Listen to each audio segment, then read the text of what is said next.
Maryam, thank you for being here with us.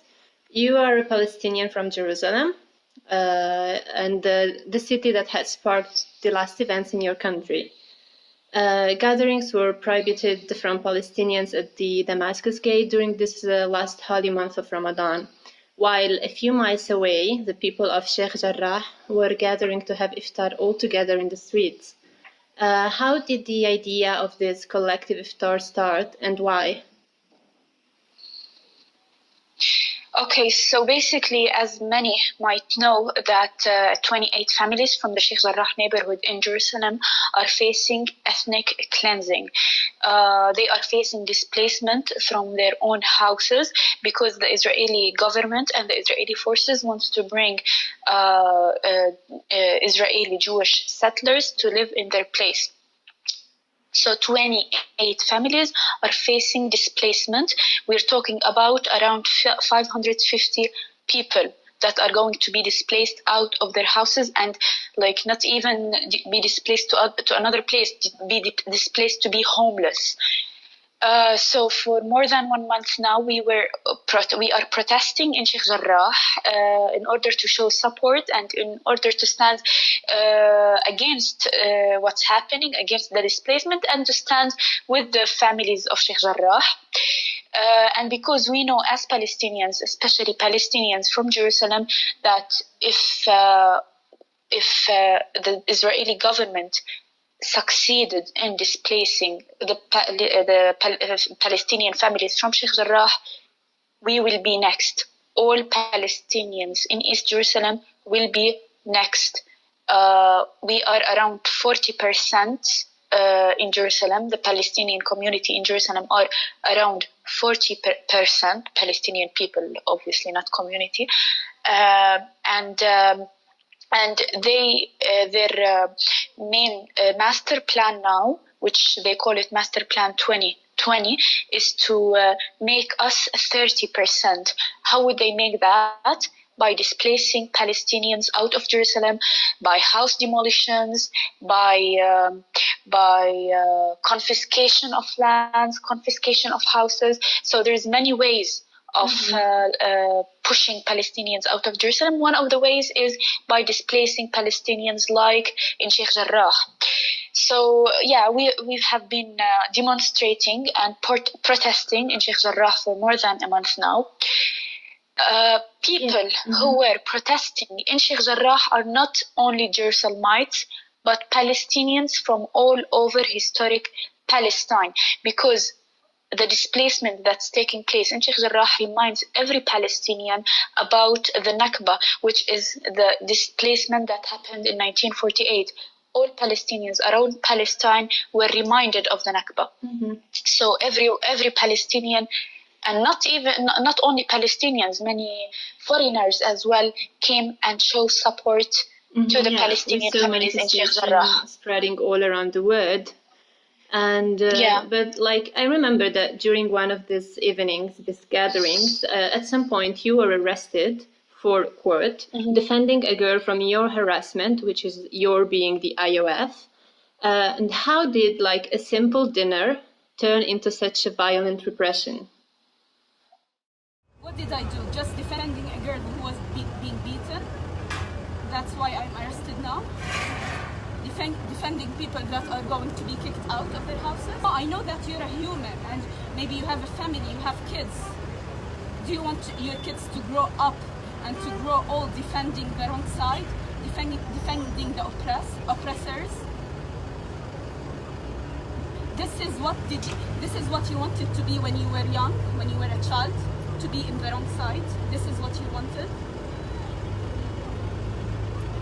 When you were a child dreaming to grow up and having big dreams, this is what you wanted? To be in the side of oppressors? Okay, so basically, because protesters during the month started to become more and more protesters to come to the protests, they decided, the Israeli forces decided to close a Sheikh Jarrah neighborhood. They decided to close it completely, and at the entrance of the Sheikh Jarrah neighborhood, they put a military base. They allow all settlements to enter the Sheikh Jarrah neighborhood, Palestinians are not allowed to enter Sheikh Jarrah neighborhood except the ones living inside the neighborhood of Sheikh Jarrah. Mm-hmm. So basically what happened on Saturday, the night of Saturday, 8th of May, when I was arrested, is that one woman with her 16 years old son were trying to enter the Sheikh Jarrah neighborhood because they live inside. So they live inside this neighborhood. The soldier pushed away the woman and her son. He pushed away the woman and he arrested the son. One girl who was standing there from the protesters, she tried to defend the woman, so the soldiers pushed her, like around 6-7 soldiers pushed her, and she was lying on ground. She fainted directly, and they were trying to beat her and arrest her in one way. I saw these things happening from across the street, so I directly went and tried to help her. It wasn't only me who tried to help her. Many people tried to help her as well. So I went to her where she was lying, and I tried to help her get up. One soldier pushed me away and told me in Hebrew, move from here. But I tried to help her again, even if he pushed me and told me go away, I had to help her. You can't see a girl or anyone, even a guy, count quarter, and people soldiers, around six soldiers are trying to help her. So basically, when the soldier saw that I'm insisting of helping her, he basically dragged me from the roots of my hair and started dragging me on the ground that is full with skunk water. And he was hitting me while being arrested. He stepped on my foot, my right foot, and he was really brutal and really violent in arresting me, which is crazy. And he took me to the military base that is in between the protesters and the neighborhood, Sheikh Jarrah neighborhood. And without my consent, he took a selfie with me. He took a photo with me. I just want to mention that despite everything I went through, the brutality of my arrest, it's nothing compared to what other Palestinians go through while being arrested or while being dragged or whatever. We heard you also asking him about if that's what he wanted to be when he was growing up as a child and all of these kind of questions. And thanks to your viral video and to a lot of others protesters who were actively posting on social media, we found out about this manifestation. However, at some point, we witnessed the intervention of Hamas. And how does the youth of Jerusalem feel about this? Because, in the Western media, this is how all of this has been portrayed. Just when Hamas intervened, we heard about Palestine in the mainstream media. So how does the youth of in Jerusalem feel about this, about Hamas and about the media? Yeah. So basically, the one I was interrogating was not the soldier that he arrested me. It was a police man who dragged me to a place that is unobvious in order not to interact with the media, because my videos went viral while I was in the middle of the base. I feel, and we Palestinians feel, how unjust is the media internationally. It is totally unjust. Why would it be unjust? Because first of all, Sheikh Jarrah neighborhoods are facing displacement. So Hamas didn't hit Israel, didn't start throwing rockets on Israel simply. It didn't start this. What happened step by step is, first of all, they started they started with Sheikh Jarrah. They want to displace people from Sheikh Jarrah. 550 people are going to be displaced from Sheikh Jarrah. Then there was the incident of Damascus Gate, which was a month ago. a month ago, what happened basically is that Damascus Gate is a Palestinian center in Jerusalem. They started attacking the Palestinians in Damascus Gate, staying in Damascus Gate violently, in order to make it an Israeli Jewish center of the city. Yeah, why do you do that? Because they want to make, because they declared that Israel is a Jewish state. It's the only country in the world that declares so openly that we are a Jewish state. So they want Jerusalem to be their, like, let's say, the propaganda or dreamy Jewish capital, you know. So they want the center, which is Damascus Gate, to be Israeli and not Palestinian. And today it is a Palestinian center. It is our downtown as Palestinians in Jerusalem. So yeah, so after Sheikh Jarrah, they did. There were the incidents of Damascus Gate. After Damascus Gate and Sheikh Jarrah, and Sheikh Jarrah incident are still ongoing until today. There was the Al Aqsa Mosque incidents where they attacked people who were praying in Ramadan, the holiest month in Islam. They attacked them while they were praying, like they were praying, and bombs started showering on them like rain. Bombs and bullet coated steel, how do you call it? Rubber coated steel bullets. Yeah. Before the Hamas rockets, there were many incidents. Also, Hamas, when this happened, like the third thing happened, it spoke out and said, listen, the Al-Aqsa Mosque is the third holiest place for Muslims in the world. You cannot attack people praying like that. So don't do that again, and stop attacking the Sheikh Jarrah residents and the Sheikh Jarrah protesters. But it attacked Al-Aqsa Mosque 3 times, not like first time, second time, 3 times. And this is when Hamas started throwing rocks in Tel Aviv. It was a reaction.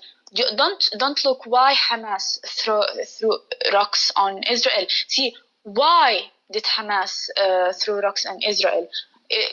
Like, why do you forget everything that happened before and focus only when Israel is attacked? Why are Palestinian lives why Palestinian lives don't matter so much that anything happens to Palestinians? It's not mentioned in mainstream media, but if Israel was attacked, all the media around the world would talk about it. And let's talk about the difference in power between Hamas and between Israel.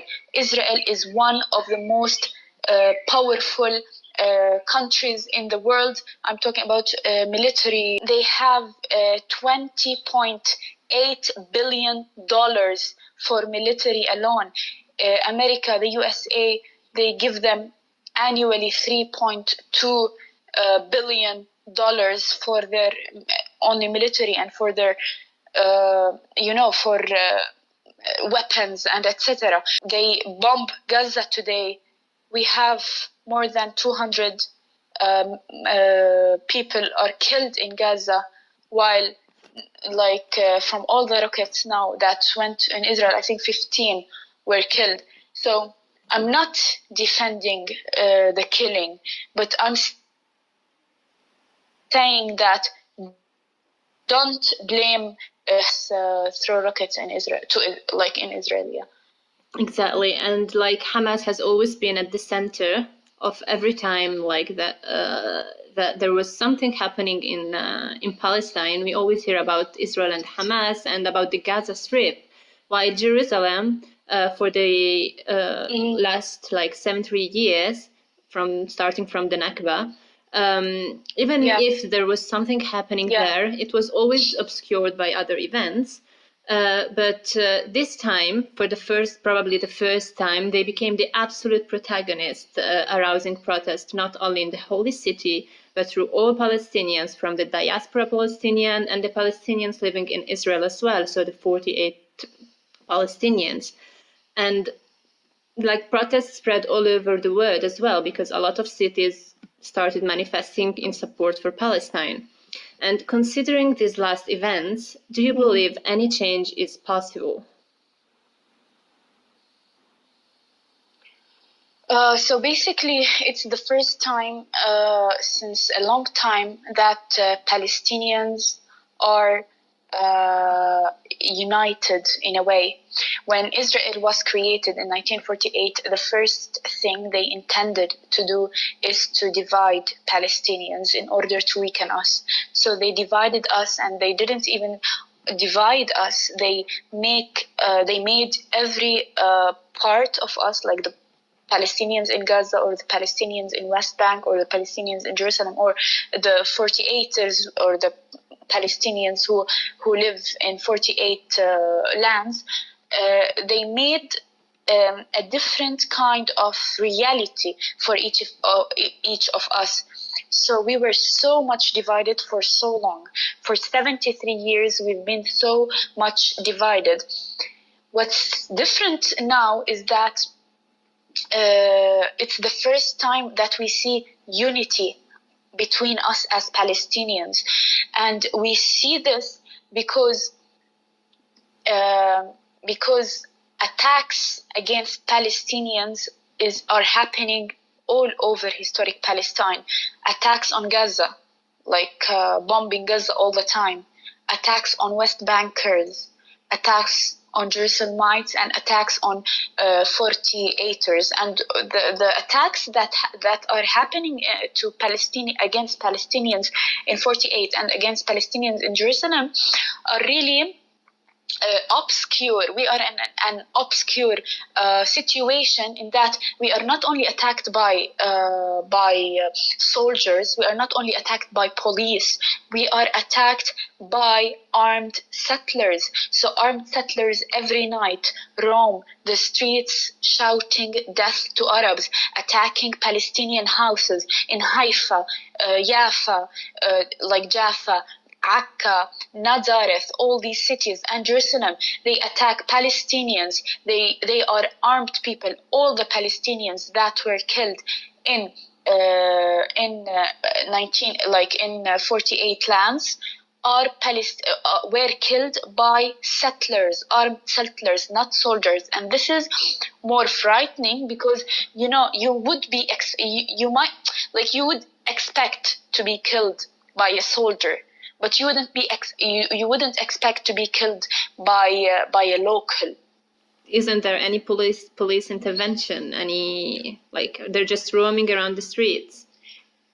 No, they are roaming around the streets. In Lid, for example, which is a city southern of Tel Aviv, in Lid, the police were literally walking with the mobs. With the settler mobs, they were walking with them. Before, we thought that these settlers were, gathering and deciding all what they're doing, like the attacks against Arabs through WhatsApp groups or whatever. But today we could see them, like in Jerusalem, which is like really close from my house. Israeli settlers were walking in our neighborhoods, like Palestinian neighborhoods, attacking our shops and our houses, and the police were protecting them. They were protecting them. The police were standing there protecting them. You are a musician, and you started protesting by having dinner, like the culture, like music and food. Do you think these are powerful enough to make your voice be heard and affirm your identity as a Palestinian and stop the Arabization of Palestine?